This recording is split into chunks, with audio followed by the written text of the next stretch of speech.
नमस्कार दोस्तों, मैं हूं वीरेंद्र गुप्ता और आप देख रहे हैं नमस्ते दिल्ली बीबीपी। क्या ईडी ने उस तोते का पता लगा लिया है जिसमें राजा की जान बसती है? जी हाँ, मैं बात कर रहा हूँ ईडी की उस कार्रवाई की जिसकी वजह से दिल्ली के मुख्यमंत्री अरविंद केजरीवाल जी को बाहर आना पड़ा और सफाई देनी पड़ी मनीष सिसोदिया जी की जो संपत्ति कुर्क की गई थी उसके बारे में।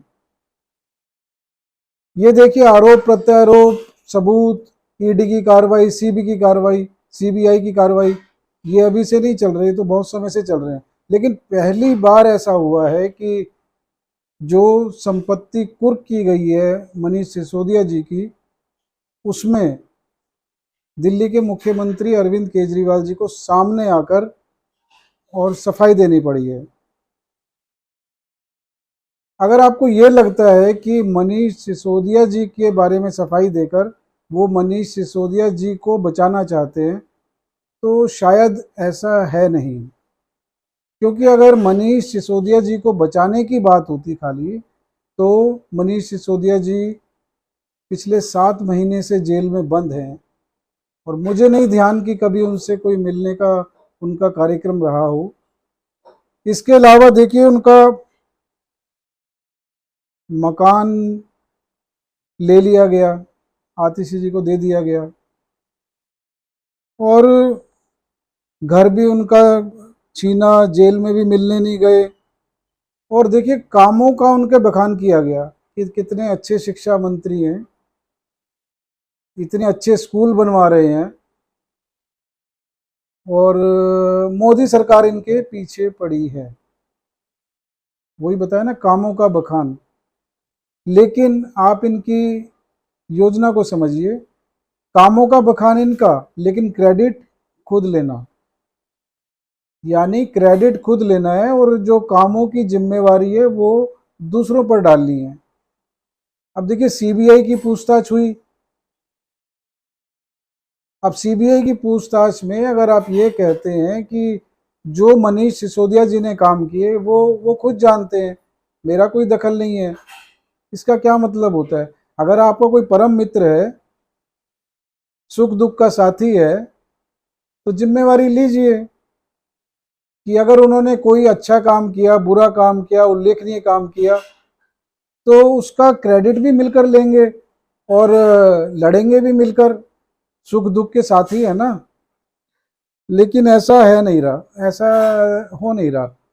और मनीष सिसोदिया जी के बारे में अगर जो मेरा आकलन है, देखिए, मनीष सिसोदिया जी मुझे लगता नहीं कि कोई इतने घात प्रवृत्ति के नेता हैं। कोई साजिशें करनी इस तरह के उनके स्वभाव में नहीं है।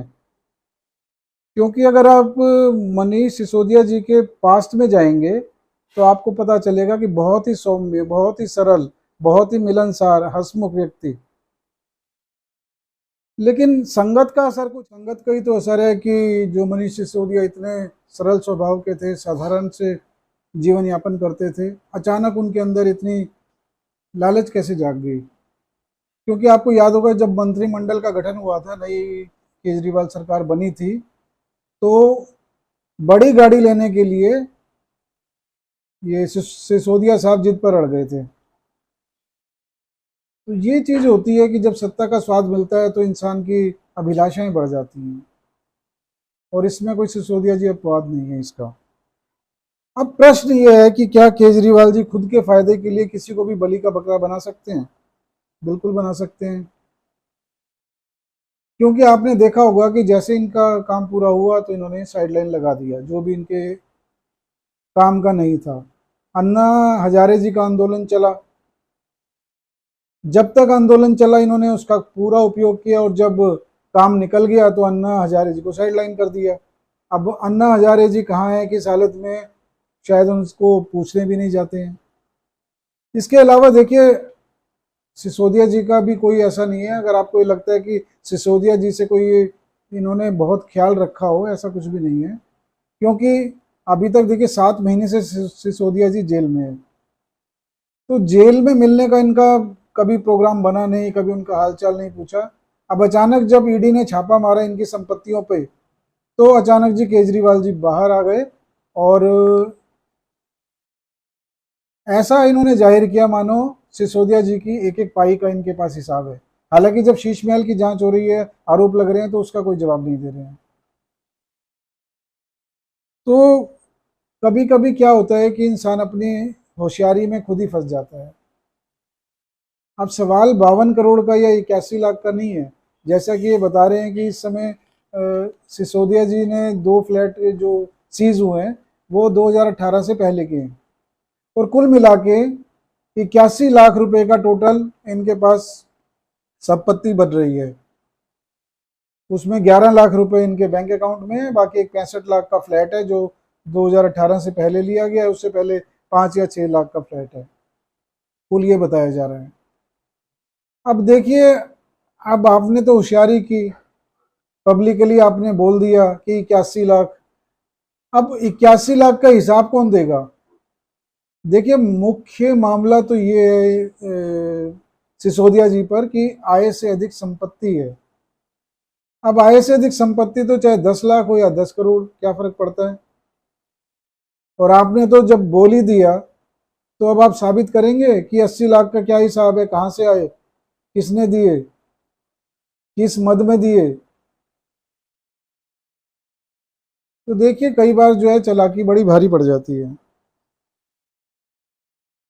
और देखिए, घर का भेदी लंका ढाए, दिनेश अरोड़ा जी को अरेस्ट किया ईडी ने। पहले सीबीआई से जमानत सरकारी गवाह बने, अब ईडी ने अरेस्ट कर लिया। विवेचन बनेंगे ये मैं इसलिए कह रहा हूं। देखिए, दशानन को मारना किसी के बस में नहीं था, कोई माइका लाल उन्हें मार नहीं सकता था, क्योंकि देखिए सबसे ज्यादा पढ़े लिखे ब्रह्मांड में वो दशानन, रावण। और उसके बाद सोने की लंका बनाई हुई उन्होंने, ऐश्वर्य की कोई कमी नहीं, शिव के परम भक्त। ऐसे इंसान को जाना पड़ा। किस लिए जाना पड़ा? विवेचन की वजह से। अब बताइए, रावण में क्या कमी थी? एक उसने मिस्टेक की कि सीता जी को हरण कर लिया। दूसरे, उसके अंदर एक छोटी सी कमी थी कि अहंकारी बहुत था, बहुत अहंकार था उसके अंदर। लेकिन फिर भी उसको हराना इतना आसान नहीं था। वो घर का विभीषण था जिसने बताया कि नाभि में जब तीर लगेगा तभी दशानन को जाना होगा, वध हो जाएगा इनका। तो देखिए, जो क्लोज होता है, बिल्कुल जो घर की हर एक बात जानता है, वो कुछ भी नुकसान कर सकता है। और दिनेश अरोड़ा लगता है ऐसे ही है, क्योंकि विजय नायर जो इनके बिल्कुल क्लोज हैं केजरीवाल जी के, इन दोनों ने मिलके जो ये कर्म कांड किए हैं, ये अब ईडी ने पकड़ लिए हैं और धीरे धीरे इसकी भी जांच हो रही है। और देखिए, जब किसी भी इंसान की कमजोर नस को दबाया जाता है, तो बड़े से बड़े भी योद्धा हो, वो बिल्कुल निढाल हो जाता है और उसके बाद उसका कार्यक्रम कर दिया जाता है, मतलब उसको निपटा दिया जाता है। क्योंकि जब उसके अंदर लड़ने की ताकत ही नहीं रहेगी, तो सामने का योद्धा उसका वध तो करेगा ही। महाभारत की देखिए कहानी आती है, अश्वत्थामा का अगर आप उदाहरण देखें, तो गुरु द्रोणाचार्य जब युद्ध के मैदान में थे, कौरव और पांडवों की लड़ाई थी, तो उन्हें हराना बड़ा मुश्किल था। तो उस समय पांडवों ने छल के द्वारा एक झूठी खबर फैलाई। झूठी खबर क्या, ये युधिष्ठिर से कहलाया गया कि अश्वत्थामा इस दुनिया में नहीं रहा, जबकि ये सच नहीं थी पूरी बात, क्योंकि जिस अश्वत्थामा को मारा गया था वो एक हाथी था। लेकिन अधूरी बात उन्होंने सुनी, और जैसे ही उन्होंने ये बात सुनी कि उनका पुत्र नहीं रहा, तो उन्होंने अपने हथियार डाल दिए। उसके बाद जो धृष्टद्युम्न था, द्रुपद का पुत्र, उसने उनका वध कर दिया। तो इसलिए मैं कह रहा हूँ कि कमजोर नस जो है ये दबाई जाए तो कोई भी इंसान बिलबिलाएगा ही। और जो संपत्ति पे कार्रवाई की गई है, ये केजरीवाल जी की कमजोर नस है, क्योंकि संपत्ति इनके पास भी है जो इन्होंने शीश महल में निर्माण किया है, सारे कानून कायदों को तोड़कर। तो जब ईडी कार्रवाई कर रही है, अभी तक तो आरोप प्रत्यारोप लग रहे थे, कुछ हो नहीं रहा था, कोर्ट में सुनवाई चल रही थी, लेकिन जो ये अटैचमेंट कर दी है ईडी ने, तो अब इनको ये दर्द हो रहा है और इनको अब ये लग रहा है कि ईडी इनके बहुत नज़दीक आ चुकी है। अब दर्शकों, आपको क्या लगता है कि कितने दिन ये चल पाएगा? कितने दिन? क्योंकि ईडी ने भी पूरी कमर कस ली है और आरोप प्रत्यारोप तो डेली लगातार चल ही रहे हैं, लेकिन अब परिणाम भी इसके आने शुरू हो गए हैं। तो आप अपनी टिप्पणी के माध्यम से बताइए, क्या ये सब ऐसे ही चलेगा या इस पे कड़ी कार्रवाई होगी और केजरीवाल जी को सब चीज़ों का जवाब देना होगा? मिलेंगे एक नए मुद्दे पर, तब तक के लिए नमस्कार।